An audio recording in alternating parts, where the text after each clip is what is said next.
艺人鸡排妹郑嘉纯拥有32亿的魔鬼身材，加上犀利直言的个性，常登上新闻版面。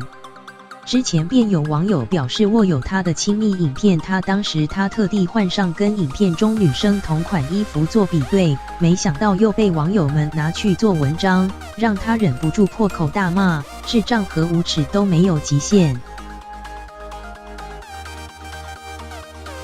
人红是非多，去年11月有脸书粉丝团发文暗示有亲密影片外流，该粉丝放上鸡排妹的照片，强调最近出写真集的知名女星身材影片真的好美。当时鸡排妹还特地换上跟影片中女主的衣服跟影中人做比对，原以为谣言已平息，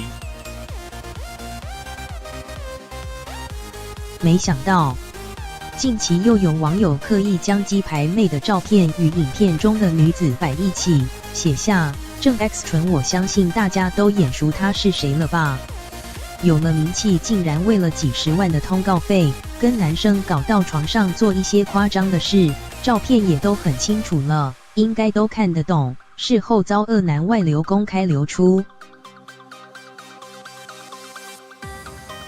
甚至还口气肯定地说，手上握有鸡排妹的性爱影片，